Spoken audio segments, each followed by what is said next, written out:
Hello friends, welcome back to my channel PG nursing centre. I am Priyamvada Gauri. इस channel पर आपको nursing से related सारी जानकारी मिलेगी। Don't forget like share subscribe. चलिए फ्रेंड्स, स्टार्ट करते हैं। फ्रेंड्स, ये डाइजेस्टिव सिस्टम का थर्ड पार्ट है। इसमें हम पढ़ेंगे स्टमक एंड इंटेस्टाइन के बारे में, जिसमें स्मॉल एंड लार्ज दोनों इंटेस्टाइन को हम कवर करेंगे। तो चलिए फ्रेंड्स, स्टार्ट करते हैं। फर्स्टली हम थोड़ा सा स्टमक के बारे में पढ़ते हैं। ठीक है, stomach situated in the left side of abdominal cavity. जो हमारी एब्डोमिनल कैविटी होती है, मतलब जो हमारा पेट होता है, उसमें जो हमारा स्टमक है वो लेफ्ट साइड में सिचुएटेड होता है। बैग लाइक मस्कुलर स्ट्रक्चर, जो स्टमक का स्ट्रक्चर होता है वो बैग लाइक मतलब एक पाउच की तरीके होता है। Widest part of elementary canal, जो एलिमेंट्री कैनाल है हमारी, जो हमारी इसोफेगस से स्टार्ट हुई थी, ये इसका सबसे वाइडेस्ट मतलब ये चौड़ा है, क्योंकि इसी में हमारा खाना आकर के स्टोर रहता है। ठीक है, इसलिए इसको कहा गया widest part of alimentary canal. Next, J shaped pouch like structure, जैसे मैंने पहले ही कहा, ये मसल से मिलकर के बना हुआ होता है, इसीलिए इसको मस्कुलर स्ट्रक्चर कहा गया और पाउच के तरीके होता है। ठीक है, जे शेप का।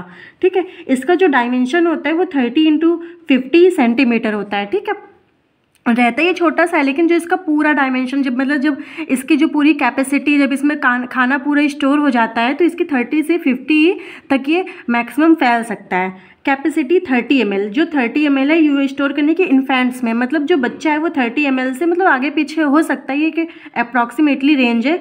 और जो अडल्ट में 1.5 लीटर तक जो फूड है, जो वाटर है, उसको स्टोर कर सकता है। ठीक है, अब हम एक डायग्राम की हेल्प से समझते हैं कि स्टमक का कैसा डायग्राम होता है और इसकी एनाटॉमी क्या है। ठीक है फ्रेंड्स, ये हमारा स्टमक है। देखिए, ये जे शेप का है, जे शेप लाइक स्ट्रक्चर होता है। ठीक है, अब सबसे पहले आप इसको एक स्टेप बाय स्टेप समझते हैं। ये जो हमारी है, ये हमारी ईसोफेगस है। ठीक है, ये हमारी फूड पाइप है, जो यहाँ से आगे मतलब ऊपर साइड को होती है। तो हमारी ये ईसोफेगस है।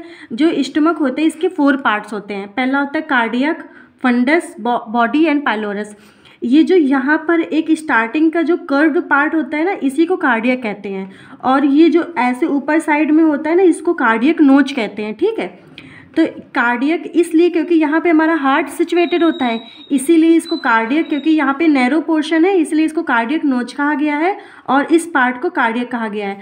और ये जो फंडस होता है, ये ऊपर वाला पार्ट होता है, मतलब ये इतना जो है, इतना पार्ट, इसको फंडस कहते हैं। मेनली जो गैसेस होती हैं वो यहीं पर स्टोर रहती हैं। ठीक है, उसके बाद ये पूरी बॉडी है, ठीक है, स्टमक की।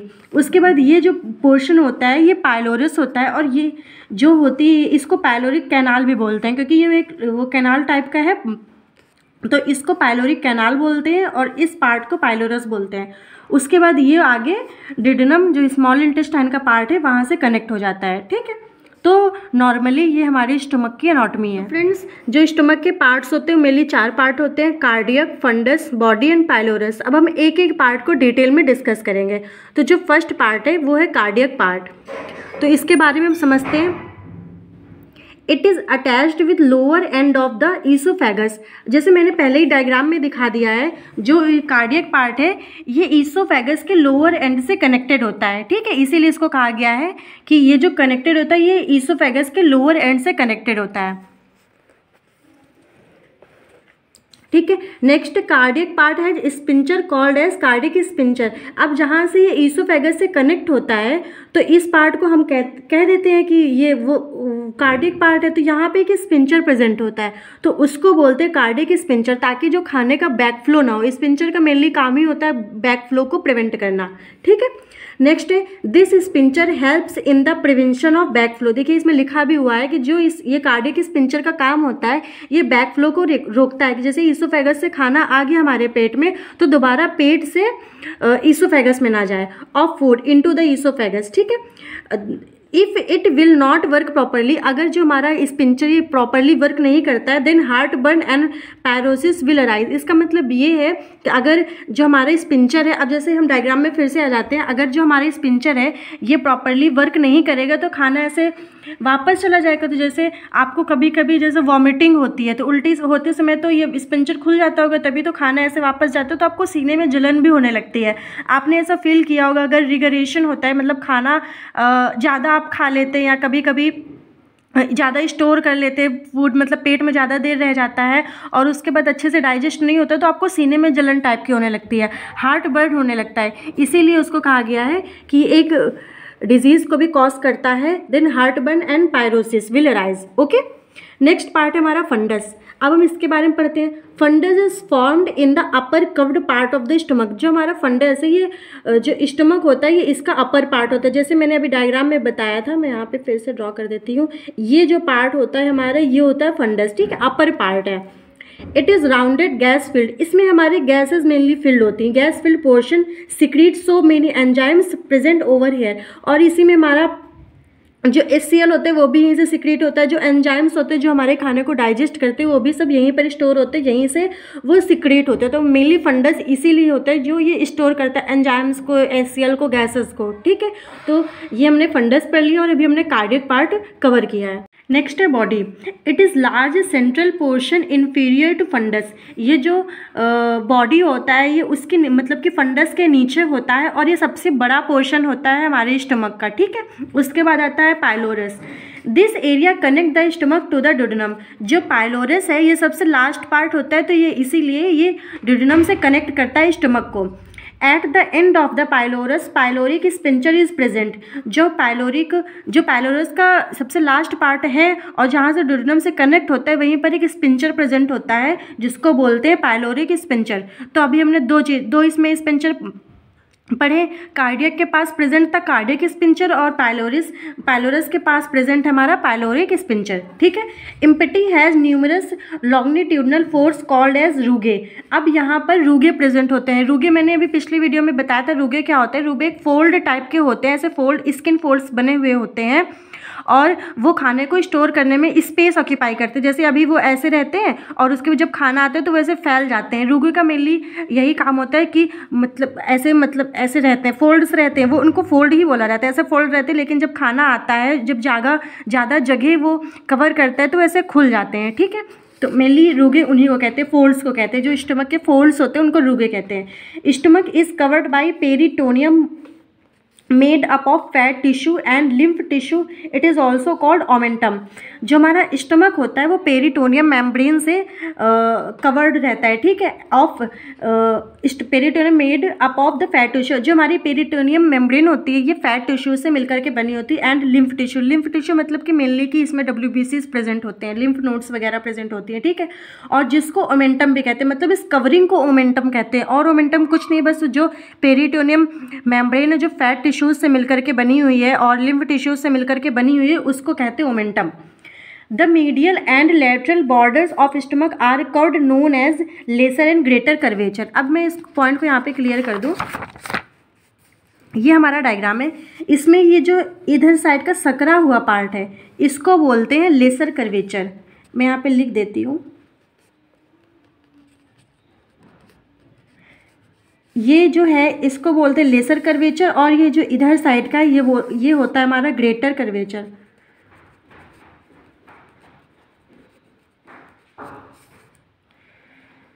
ठीक है, ये हमारा लेसर कर्वेचर और ये हमारा ग्रेटर कर्वेचर। इसमें देखिए अब यहाँ पे आप डायग्राम को फिर से समझ लीजिए। ये हमारा ईसोफेगस है, इसके मेनली 4 पार्ट होते हैं, कार्डियक, फंडस, बॉडी, पाइलोरस। यहाँ पे 2 स्पिंचर प्रेजेंट होते हैं, कार्डियक स्पिंचर एंड कौन सा पाइलोरिक स्पिंचर। यहाँ से हमारा डिडनम होता है। 2 कर्वेचर प्रेजेंट होते हैं, lesser curvature and greater curvature.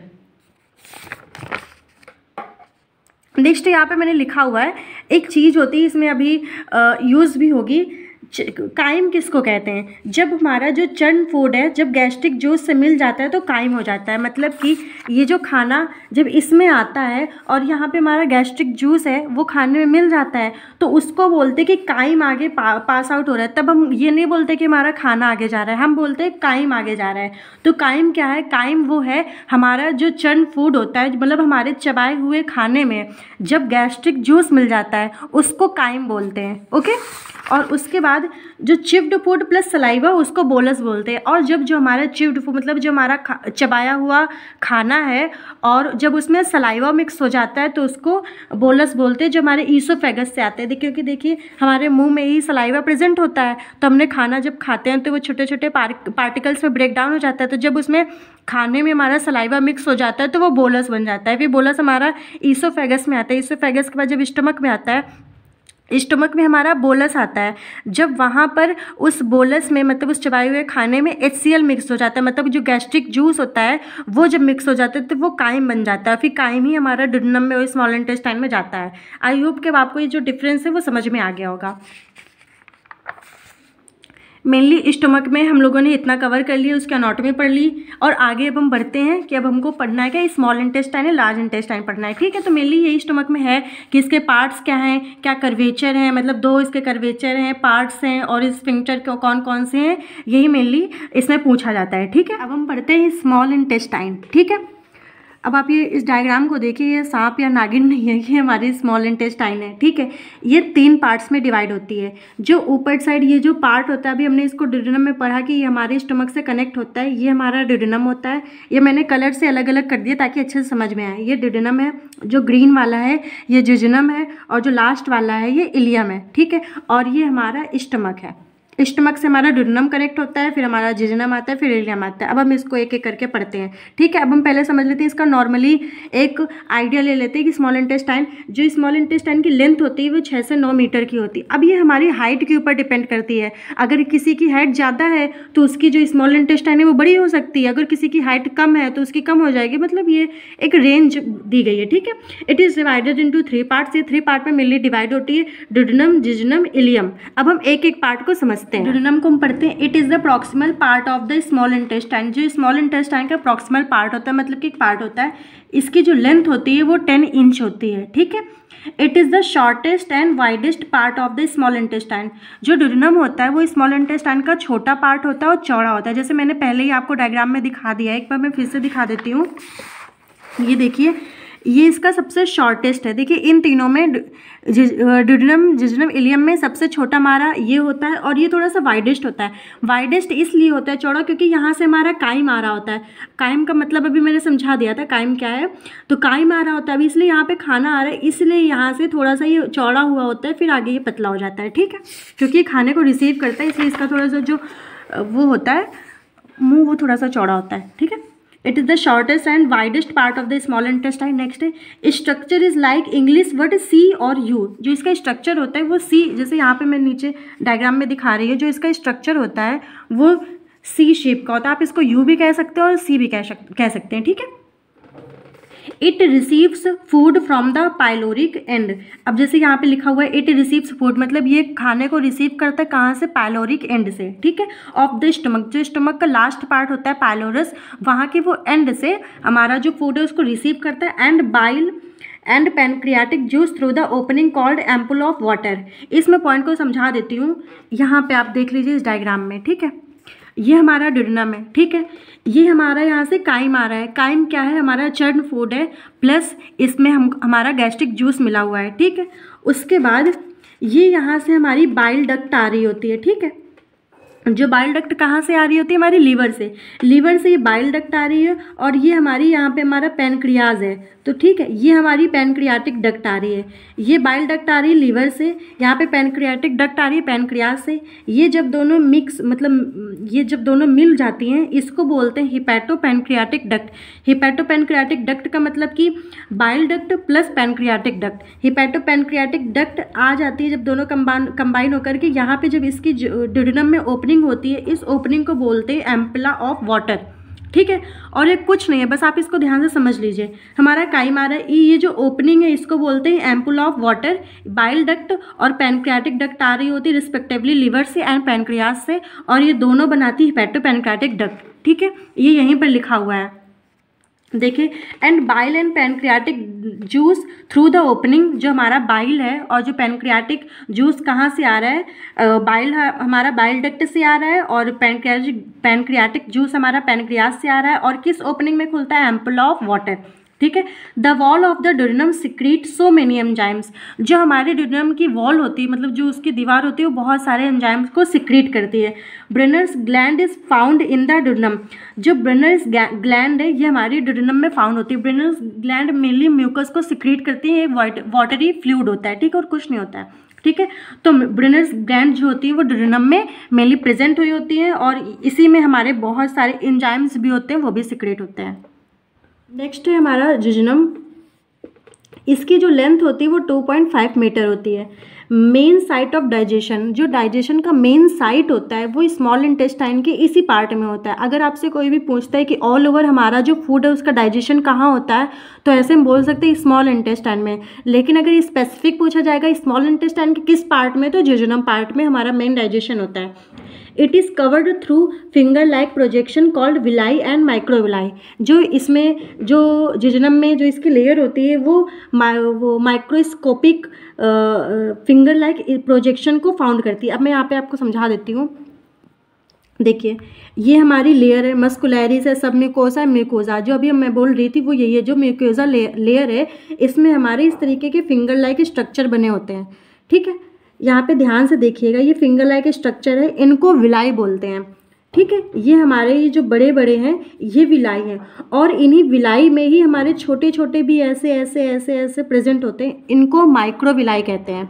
ठीक है, तो जो हमारे बड़े बड़े फिंगर लाइक प्रोजेक्शन है ये हमारे विलाई हैं, और जो इन बड़े बड़े के ऊपर छोटे छोटे छोटे छोटे ऐसे प्रेजेंट होते हैं इनको माइक्रोविलाई बोलते हैं। ठीक है, और ये जो इसका कर्व्ड पार्ट होता है, जो विलाई का जो नीचे का ऐसे पार्ट होता है, जैसे ये विलाई आया, ये जो मोड़ है यहाँ पे, ये इसका इसको आप क्रिप्स ऑफ लेबरकुन बोलते हैं। ठीक है, ये जो मोड़ है ये मैंने पिछली वीडियो में भी डिस्कस किया था जब मैंने हिस्टोलॉजी ऑफ एलिमेंट्री कैनाल पढ़ाया था। आपने अगर देखा होगा तो आपको याद होगा। इनको बोलते हैं, जैसे इसको बोलते हैं क्रिप्स ऑफ लेबरकुन। ठीक है, अब ये जो है ये मेनली एब्जॉर्प्शन का काम करते हैं। ये देखिए फिंगर लाइक प्रोजेक्शन है। अब जैसे यहाँ से कुछ भी फूड, अब इनके अंदर पता है ये ब्लड वेसल्स है, ये देखिए हमारी आर्टरी है, ये वेन है, और यहीं से हमारी नर्व्स भी जाती हैं। ठीक है, लिम्फ नोड भी होते हैं। तो ये हमारे जो खाना है, जो खाने में जो भी न्यूट्रिएंट्स हैं, मिनरल्स हैं, कुछ भी उसको एब्जॉर्ब कर लेते हैं, और एब्जॉर्ब करके इस ब्लड को देते रहते हैं। तो ये ब्लड हमारे पूरे बॉडी में सर्कुलेट करता रहता है। ठीक है, तो ये जो मेनली है ये एब्जॉर्प्शन का काम करते हैं, और ये एब्जॉर्ब करते हैं, और उसके बाद ये इनके अंदर माइक्रोविलाई प्रेजेंट होते हैं, ये एब्जॉर्ब करते हैं, जो ये नहीं कर पाते हैं ये कर लेते हैं। तो ठीक है, इसीलिए सबसे ज़्यादा जिजनम में ही हमारा एब्जॉर्प्शन होता है। अगर आपसे कोई पूछेगा कि जिजनम में ही क्यों होता है, क्योंकि उसमें विलाई एंड माइक्रोविलाई प्रेजेंट होते हैं। किस लेयर में? म्यूकोसा लेयर में। तो ठीक है, ये है it is covered through finger like projection. ये कवर्ड होते हैं finger like projection called villi and microvilli. ठीक है, जो विलाई है इनको हम नॉर्मली देख सकते हैं, लेकिन जो माइक्रोविलाई है इनको हम केवल माइक्रोस्कोप की हेल्प से ही देख सकते हैं, नॉर्मल आई से नहीं देख सकते हैं। PH of the jejunum is 7 to 8। जो जिजनम का पीएच लेवल होता है वो 7 to 8 होता है। Numerous fold found into the intestinal epithelium. They form crypt-like structure called as crypts of Leberkuhn. जैसे मैंने ये क्रिप्स ऑफ लेबरकुन क्या बताया है, ये जो हमारे विलाई हैं, विलाई का जो एक कर्व्ड पोर्शन होता है, ये जब नीचे आते हैं, जब भी कुछ भी चीज़ ऊपर से एब्जॉर्ब करके नीचे लाएंगे तो इस कर्व को क्रिप्स ऑफ लेबरकुन कहा जाता है। और कुछ also called as intestinal gland secrete intestinal juice called succus entericus. जो क्रिप्स ऑफ लेबरकुन है इनको ही इंटेस्टाइनल ग्लैंड कहा जाता है, जो हमारे जिजनम में प्रेजेंट होती हैं, और ये जो जूस को सिक्रीट करती वो होता है स्यूकस इंटेरिकस। ठीक है, आई होप कि अब आपको ये जिजनम अच्छे से क्लियर हो गया होगा। नेक्स्ट है ileum. It is the longest part of the alimentary canal. जो हमारी एलिमेंट्री कैनाल होती है ये सबसे लॉन्गेस्ट पार्ट होता है। ठीक है, लेंथ इज़ 3.5 मीटर। जो इसकी लेंथ है वो 3.5 मीटर होती है। It is meant for absorption. ये मेनली एब्जॉर्प्शन का काम करता है, जो भी चीज़ें बाकी रह जाती हैं उनको ये एब्जॉर्ब कर लेता है। It ends the caecum through ileocaecal valve. जो इसका एंड होता है वो सीकम पर होता है। सीकम हमारा लार्ज इंटेस्टाइन का पार्ट होता है, और ये जब उससे जुड़ता है वहाँ पे एक वॉल्व प्रेजेंट होता है, उसको कहते हैं इलियोसिकल वॉल्व। ठीक है, तो जो इलियम है जहाँ पे एंड होता है वो सीकम से अटैच होकर के एंड होता है, और उस वहाँ पे जो वॉल्व प्रेजेंट होता है उसको इलियोसिकल वॉल्व कहते हैं। तो मेनली इलियम में इतना ही है। अभी हमने पढ़ा स्मॉल इंटेस्टाइन के पार्ट के बारे में, जिसमें हमने रिडिनम पढ़ा, जिजनम पढ़ा, इलियम पढ़ा। इन एक एक पार्ट को हमने डिटेल में डिस्कस कर लिया। अब हम लार्ज इंटेस्टाइन को पढ़ते हैं। तो फ्रेंड अब हम पढ़ते हैं लार्ज इंटेस्टाइन के बारे में। तो ये जो ग्रीन से अंदर साइड ये हमारी स्मॉल इंटेस्टाइन है, और ये जो बाहर साइड में है बॉर्डर टाइप की ये हमारी लार्ज इंटेस्टाइन है। तो ये जो इसका स्टार्टिंग पॉइंट होता है जो स्मॉल इंटेस्टाइन से कनेक्ट होता है ये सीकम होता है, और ये हमारा स्मॉल इंटेस्टाइन का पार्ट था, एंडिंग पार्ट इलियम। तो ये यहाँ पे जो वॉल्व बनता है जहाँ से दोनों अटैच होते हैं इसको बोलते हैं इलियोसिकल वॉल्व, जो मैंने अभी बता दिया है। ठीक है, तो यहाँ से हमारे सीकम से स्टार्ट होता है, फिर इनको बोलते हैं जो पाइप लाइक स्ट्रक्चर है इसको बोलते हैं कोलोन। ठीक है, अब इन कोलोन के भी अलग अलग नाम है। जो हमारा ऐसे ऊपर साइड को जा रहा है इसको बोलते हैं एसेंडिंग कोलोन, क्योंकि ये ऊपर साइड को चढ़ रहा है। ठीक है, उसके बाद जब ये खाना यहाँ से यहाँ ट्रांसफ़र होता है, जो हमारा काइम यहाँ से यहाँ जाता है इसको बोलते हैं ट्रांसवर्स कोलोन। मतलब ऐसे याद रखिए, ये चढ़ रहा है तो एसेंडिंग कोलोन है, यहाँ से इधर ट्रांसफ़र हो रहा है तो मतलब ये ट्रांसवर्स कोलोन है। उसके बाद ये यहाँ पे हमारा खाना जो हमारा काइम है वो नीचे की ओर आ रहा है तो ये हमारा डिसेंडिंग कोलोन है। और ये जहाँ पे ये इस तरह टाइप का कर्व्ड है यहाँ पे हमारा सिग्मॉइड कोलोन प्रेजेंट होता है। फिर ये हमारा रेक्टम है और रेक्टम के बाद ये एनस से हमारा शरीर से बॉडी से बाहर हो जाता है। तो मेनली यही हमारी लार्ज इंटेस्टाइन है, इन्हीं के बारे में अभी हम पढ़ेंगे। फर्स्टली हम पढ़ते हैं caecum. Caecum is a blind sac tube. जो हमारी सीकम होती है एक ब्लाइंड सैक ट्यूब है। तो अब आप इसमें पूछेंगे कि ब्लाइंड सैक ट्यूब का मतलब क्या है, तो मैं इसको डायग्राम से समझा देती हूँ। देखिए, ये जो हमारा सीकम है, ब्लाइंड सैक का मतलब है ये इधर से इससे इलियम से जुड़ा हुआ है और इधर साइड में एसेंडिंग कोलोन से जुड़ा हुआ है। मतलब इसका एक मुंह इधर साइड है और एक मुंह इधर साइड है, मतलब दोनों तरफ से ये अंधा है, ये कुछ भी देख नहीं सकता, बाहर का इसको क्या हो रहा है कुछ नहीं पता है। बस इधर साइड एसेंडिंग कोलोन से जुड़ा हुआ है, इधर साइड इलियम से, इसीलिए इसको बोला है ब्लाइंड सैक ट्यूब। और ये हमारा अपेंडिक्स है। ठीक है, जिसका कुछ काम नहीं होता, बस ऐसे देखने के लिए होता है। ठीक है, तो आप अगर पूछेंगे कि ये क्या, ये हमारा अपेंडिक्स है और ये हमारा जो सीकम होते हैं ब्लाइंड सैक ट्यूब है। सैक का मतलब कि उसके अंदर स्पेस, और ब्लाइंड का मतलब ये इधर से एक साइड से असेंडिंग कोलोन से अटैच्ड है और दूसरे साइड से इलियम से। ठीक है, अब नेक्स्ट हम पढ़ते हैं some symbiotic organism present in cecum vermiform appendix attached with it। इसका मतलब ये जो some symbiotic organism मतलब सीकम में हमारे कुछ ऑर्गेनिज्म प्रेजेंट होते हैं। ठीक है, वो इसलिए प्रेजेंट होते हैं, मैं यहाँ पे आपको पहले बता ही दूँ। देखिए, जो हमारा जो वेस्ट खाना है, जैसे जो भी चीज़ हम खाते हैं उसमें जब सब कुछ एब्जॉर्ब जाता है, सारे न्यूट्रिएंट, सारे मिनरल, सारे वाइटामिन, फैट, ये सब कुछ जब वो मतलब कि एब्जॉर्ब कर लिया जाता है, तो उसके जब लार्ज इंटेस्टाइन में आता है खाना, तो जो वेस्ट होता है ना बहुत ही ज़्यादा मात्रा में होता है। तो ये जो इसमें सिम्बायोटिक ऑर्गेनिज्म होते हैं, उस वेस्ट को, उस अनडाइजेस्ट वेस्ट को ये लोग खा लेते हैं। मतलब धीरे धीरे ये लोग उससे खाते रहते हैं, जिससे उनको जो अंदर जो ऑर्गेनिज्म है उनको भी न्यूट्रिएंट मिलता है, जिससे वो जिंदा रहते हैं। जब ये उस वेस्ट को खा लेते हैं तो वो वेस्ट थोड़ा सा हो जाता है, इसीलिए फिर वो वेस्ट आगे जा करके हमारे रेक्टम के थ्रू आगे एनस से बाहर चला जाता है। तो जब वो जो हमारा बॉडी वेस्ट को सिक्रीट करता है, क्योंकि एक दिन में हम कितना सारा खाना खाते हैं, लेकिन हमारे बॉडी से तो वो थोड़ा सा ही रिलीज होता है। ऐसा क्यों? क्योंकि उसके हमारे बॉडी के अंदर सीकम में कुछ ऑर्गेनिज्म प्रेजेंट होते हैं जो उस वेस्ट को खा करके थोड़ा सा कर देते हैं। ठीक है, तो ये उसके लिए उसके लिए उसमें हमारे ऑर्गेनिज्म प्रेजेंट होते हैं। तो some symbiotic organism present in caecum. अब आपको ये पता चल गया ये क्यों प्रेजेंट होते हैं और इनको न्यूट्रिशन कहाँ से मिलता है। जो हमारा अनडाइजेस्ट वेस्ट होता है, उससे इन ऑर्गेनिज्म को न्यूट्रिशन मिलता है। Vermi form appendix attached with, और इसमें जो हमारा वर्मी फॉर्म अपेंडिक्स है वो अटैच होता है।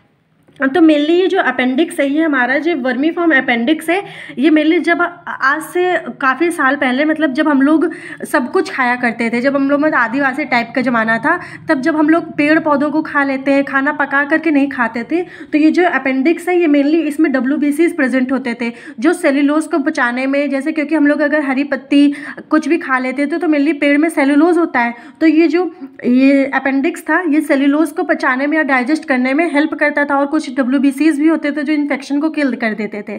लेकिन अब हम लोग इतने, मतलब हम लोगों के अंदर नॉलेज आ गया, हम लोगों का डेवलपमेंट हो गया कि अब हम लोग खाना पका करके खाते हैं। अब हम लोग सेलुलोज तो खाते नहीं है, अब हम ग्लूकोज लेते हैं, इसलिए अब इसका कुछ काम नहीं है, बस ये केवल देखने के लिए प्रेजेंट होता है। ठीक है, बस नाम मात्र का ही रहता है, शो पीस के लिए। अब हम पढ़ते हैं colon. Colon is divided into 3 parts, ascending colon, transverse colon and descending colon. ठीक है, descending colon part of colon opens into rectum. जो डिसेंडिंग कोलोन होता है वो हमारा रेक्टम में ओपन होता है। मैं एक बार डायग्राम से दिखा देती हूँ। ये जो हमारा डिसेंडिंग कोलोन है ये यहाँ से आता है और सिग्माइड कोलोन के थ्रू यहाँ पे रेक्टम में ओपन हो जाता है। ठीक है, fastest peristalsis found in colon. अब इस सेंटेंस को पढ़िए, जो हमारा यहाँ पे ये दिखाया गया है, कोलोन में फास्टेस्ट पेरिस्टाल्सिस मूवमेंट होता है। अब आपको मैं बता दूँ पेरिस्टाल्सिस मूवमेंट क्या होता है। पेरिस्टाल्सिस मूवमेंट उसको कहते हैं जब हमारी, जैसे ये हमारी 2 मसल्स है, ठीक है, ये मसल्स जब ऐसे कॉन्ट्रैक्ट होती हैं, रिलैक्स होती है, कॉन्ट्रैक्ट होती हैं, रिलैक्स होती हैं। ठीक है, तो इसको जब जैसे ये कॉन्ट्रैक्ट हुई, रिलैक्स हुई और इसके बीच से हमारा काइम जा रहा होता है, ऐसे कॉन्ट्रैक्ट हुई, उसके रिलैक्स हुई तो हमारा काइम आगे बढ़ा, फिर से कॉन्ट्रैक्ट हुई, फिर से रिलैक्स हुई, फिर से कॉन्ट्रैक्ट हुई, फिर से रिलैक्स हुई। तो इस कॉन्ट्रैक्शन और रिलैक्सेशन के थ्रू ही हमारा जो काइम या तो जो हमारा खाना है वो आगे की ओर बढ़ता है। तो इसीलिए कहा गया है कि जो कोलोन में हमारा पेरिस्टाल्सिस मूवमेंट बहुत ही ज़्यादा स्पीड में होता है। देखिए, क्योंकि ये हमारा कोलोन है, जो हमारी लार्ज इंटेस्टाइन होती है, ये इस टाइप में होती है। ठीक है, ये मैंने डायग्राम में थोड़ा सा वैसे बनाया, इस टाइप में, इस टाइप में, फिर इस टाइप में, ऐसे आपने डायग्राम में देखा होगा। ठीक है, इस टाइप में होती है। तो अब जैसे यहाँ से हमारा वो काइम आ गया, काइम जब आगे बढ़ा तो ये ऐसे कॉन्ट्रैक्ट हुई, फिर रिलैक्स हुई, फिर कॉन्ट्रैक्ट हुई, फिर रिलैक्स हुई, फिर कॉन्ट्रैक्ट हुई, फिर रिलैक्स हुई। तो इसी के थ्रू हमारा जो काइम है ये आगे की ओर स्पीड में बढ़ता है, ऐसे ही स्पीड में बढ़ता रहता है, स्पीड में तेज तेज आता है। क्योंकि इस तरीके से लहर में, अभी तो मैंने इसमें डायग्राम में कम बनाया है, लेकिन जब आप रियल में मतलब आप इमेज में देखेंगे तो ये बहुत ही ज़्यादा ऐसे होती है, कर्व्ड होती है, कर्व हो करके ऐसे ऐसे होती है। तो हमारा जो कॉन्ट्रैक्शन और रिलैक्सेशन है मसल्स के बीच में बहुत ही रैपिड होता है, तो इसीलिए हमारा काइम बहुत ही तेज आगे बढ़ता है, ऐसे आता रहता है। इसीलिए बोला गया है कि जो फास्टेस्ट पेरिस्टाल्सिस मूवमेंट पाया जाता है वो कोलोन में बहुत ही स्पीड में पाया जाता है। ठीक है, आई होप कि अब आपको ये पॉइंट समझ में आ गया होगा। नेक्स्ट है transverse colon is the only part which attached to the body wall. जो हमारा ट्रांसवर्स कोलोन होता है वो ये वाला जो कोलोन होता है यही हमारी बॉडी से अटैच्ड होता है।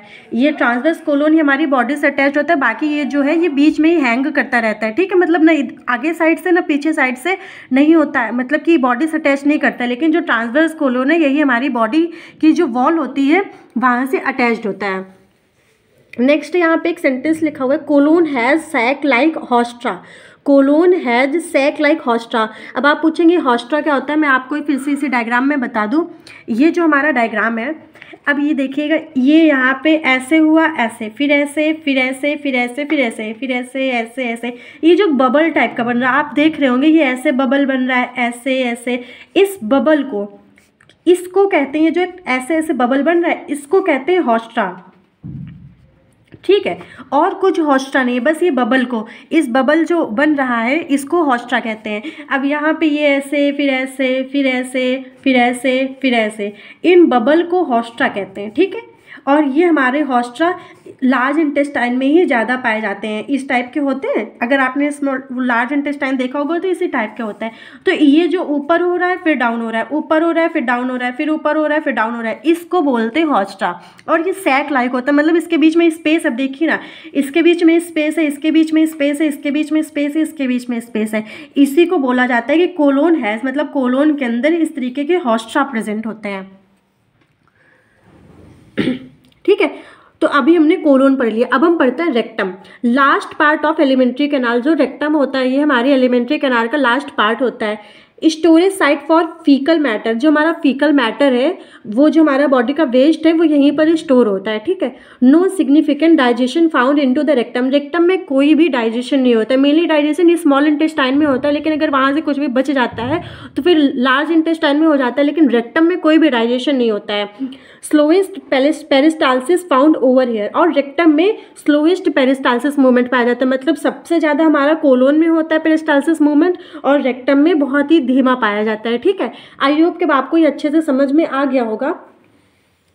ये जो हमारी लार्ज इंटेस्टाइन है, अभी हमने इसके बारे में डिटेल में समझ लिया कि कोलोन्स क्या होते हैं और इनको क्या कहते हैं और इनका काम क्या होता है। तो मेनली लार्ज इंटेस्टाइन में यही है। पॉइंट है undigested and unabsorbed substance called faeces. जो हमारी बॉडी के द्वारा जो डाइजेस्ट नहीं होता है या फिर जो वेस्ट मटेरियल होता है उसको फीसेस बोलते हैं। ठीक है, this faeces goes out through anus. ये जो हमारा फीसेस है ये हमारी बॉडी से कैसे, मतलब किसके थ्रू एलिमिनेट होता है, एनस के थ्रू होता है। It is a voluntary process, ये हमारा वॉलेंट्री प्रोसेस है, मगर अगर आप चाहें तो आप कंट्रोल करके रख सकते हैं, और अगर आप चाहें तो आप बाहर निकाल सकते हैं, आपके ऊपर डिपेंड करता है। Two types of sphincter muscles are found in the anal canal. जो हमारी एनल कैनाल होती है उसमें दो स्पिंचर प्रेजेंट होते हैं।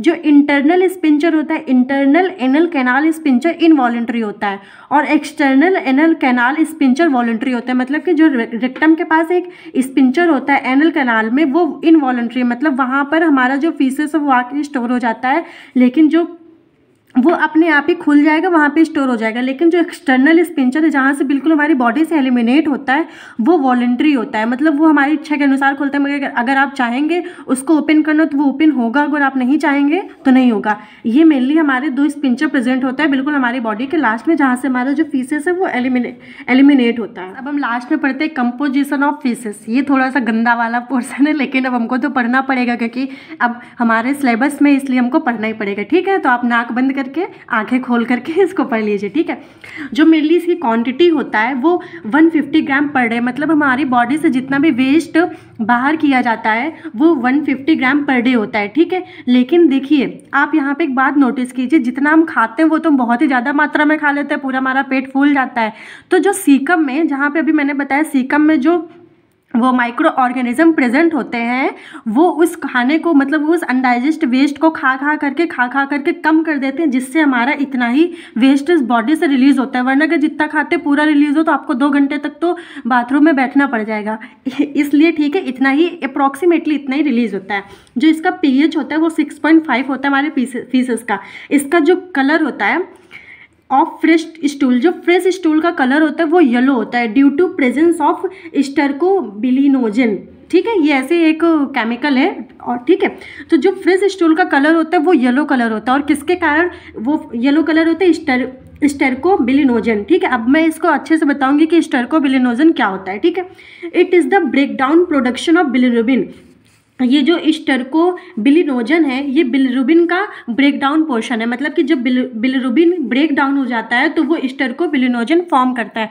तो मेनली अगर आपसे कोई पूछेगा कि जो फीसेस का येलो कलर क्यों होता है, तो आप बोलेंगे बिलिरुबिन का। अगर वो और डिटेल में पूछता है तब आप बोल देंगे कि जो बिलिरुबिन है वो जब ब्रेक डाउन हो जाता है तो वो स्टर्कोबिलिनोजन बनाता है, जिसके कारण हमारी फीसेस का कलर येलो होता है। ठीक है, after some time it turns brown because stercobilinogen oxidised into stercobilin. अब यहाँ पे एक बात समझिए, जो फ्रेश स्टूल होता है आपने देखा होगा, ठीक है, जो फ्रेश स्टूल होता है उसका कलर येलो होता है, लेकिन कुछ समय के बाद आप ऐसे रोड के किनारे वगैरह देखते ही होंगे, थोड़ी देर के बाद उसका कलर ब्राउन हो जाता है, मतलब कुछ समय के बाद। ऐसा इसलिए हो जाता है क्योंकि जो हमारे स्टर्कोबिलिनोजन है, जब ये ऑक्सीजन के साथ क्रिया कर लेते हैं, मतलब जब ऑक्सीजन के साथ रिएक्शन कर लेते हैं तो इसका कलर ब्राउन हो जाता है, और ये उस समय कौन सा सब्सटेंस बनाता है? स्टर्कोबिलाइन। ठीक है, अब आप समझिए, जो बिलिरुबिन था इसके कारण हमारा मेनली कलर येलो होता है। बिलिरुबिन किस में ब्रेक डाउन हुआ? स्टर्कोबिलिनोजन में। अब इसके कारण हमारा जो फीसेस का कलर है वो येलो हुआ, लेकिन जब स्टर्कोबिलिनोजन ऑक्सीजन से रिएक्शन कर लेता है तो वो स्टर्कोबिलाइन बनाता है। इसके कारण हमारा जो फीसेस है उसका कलर ब्राउन हो जाता है। अब आपको पूरा मतलब पता चल गया कि पहले येलो होती है फिर कलर बदल के ब्राउन क्यों हो जाती है? वो इसलिए होता है। ठीक है, ऑर्डर का मतलब कि इसमें स्मेल क्यों आती है? इसमें due to presence indole, skatole, cresol and phenol के कारण इसकी स्मेल आती है। ये मतलब याद करने की चीज़ें नहीं है, बस आपको पता होना चाहिए कि इसके कारण ही हमारी जो फीसेस है उसमें स्मेल आती है। मेनली फिनॉल है। फिनॉल 2 टाइप से स्मेल करता है, या तो ये खुशबू देता है या तो बदबू देता है। इसलिए कभी कभी जब पोछा लगाया जाता है घर में तो फिनॉल डाल लेते हैं ताकि खुशबू आए। और हमारा जो मतलब फीसेस में भी फिनॉल प्रेजेंट होता है, तो 2 स्मेल ये प्रोड्यूस करता है, या तो अच्छी वाली फ्रेगनेंस वाली या तो बदबू वाली। तो मतलब फीसेस में बदबू वाली इस फिनॉल की स्मेल होती है। वाटर कंटेंट, जो फीसेस में वाटर होते हैं वो 75% वाटर होता है और 25% हमारा फीसेस होता है। बार हमारा सॉरी। नेक्स्ट है बिलिरुबिन। अब हम पढ़ते हैं बिलिरुबिन क्या होता है। It is a bile pigment. जो बिलिरुबिन है ये एक बाइल पिगमेंट है, मतलब कि जो बाइल हमारा लीवर के द्वारा सिक्रीट होता है वो मेनली येलो कलर का होता है, इसीलिए हमारा बिलिरुबिन का येलो कलर होता है। Which is yellow in colour. देखिए इसमें आगे लिखा भी हुआ है which is yellow in colour, जो कलर में पीले कलर का होता है। It is also waste product. जो हमारा बिलिरुबिन है ये भी नेचर से वेस्ट प्रोडक्ट होता है, मतलब कि इसको भी बस शरीर से सिक्रीट होना होता है। अब देखिए अगर इसका कलर येलो है, ये जाएगा तो या तो यूरिन के थ्रू जा सकता है या तो फीसेस के थ्रू जा सकता है। तो ये जब आता है हमारा किडनी के बाद को, तो जो हमारा यूरिन होता है वो भी आपने नोटिस किया होगा येलो कलर का होता है। वो भी मेनली बिलिरुबिन के कारण ही होता है, क्योंकि इसको भी बाहर जाना है और यूरिन और फीसेस को भी बाहर जाना है, तो दोनों रास्ते में मिल जाते हैं। तो थोड़ा सा बिलिरुबिन हमारे यूरिन के थ्रू निकल जाता है और जो बचा कुचा होता है वो फीसेस के थ्रू निकल जाता है, इसीलिए उन दोनों का कलर चेंज करके येलो कलर कर देता है। तो मेनली कंपोजिशन ऑफ फीसेस में आपको मेनली इतना ही पढ़ना है, बस आपको जानकारी होनी चाहिए कि ये क्या है, इसके अंदर क्या क्या कंपोजिशन होता है बस। फ्रेंड्स मेनली इस पार्ट में हमने स्टमक पढ़ा, हमने स्मॉल इंटेस्टाइन पढ़ा, हमने लार्ज इंटेस्टाइन पढ़ा, लास्ट में हमने कंपोजिशन ऑफ फीसेस पढ़ा। आई होप कि अब आपको ये अच्छे से समझ में आ गया होगा। अगर अभी भी आपको कोई डाउट है या कुछ भी चीज़ मुझसे छूट गई हो तो आप कमेंट जरूर करिएगा, कमेंट में बताइएगा कि क्या मतलब मिस हो गया, कोई ऐसी हेडिंग जो आपको समझ में नहीं आई या कुछ भी छूट गया, तो मैं उसको बिल्कुल नेक्स्ट वीडियो में अच्छे से क्लियर कर दूंगी, बता दूंगी। आई होप कि अब आपको ये पार्ट अच्छे से क्लियर हो गया होगा। फ्रेंड्स इसके जो प्रीवियस पार्ट हैं, दो इसके और डाइजेस्टिव सिस्टम के 2 पार्ट जा चुके हैं, उनको आप जरूर देख लीजिएगा ताकि एक सीरीज बनती रहेगी और आपका अच्छे से पूरा डाइजेस्टिव सिस्टम का पूरा कॉन्सेप्ट क्लियर हो जाएगा। आई होप कि आपको ये वीडियो पसंद आया हो तो वीडियो को लाइक करें, चैनल को सब्सक्राइब करें एंड अपने फ्रेंड्स के साथ जरूर शेयर करें। Thank you so much for watching.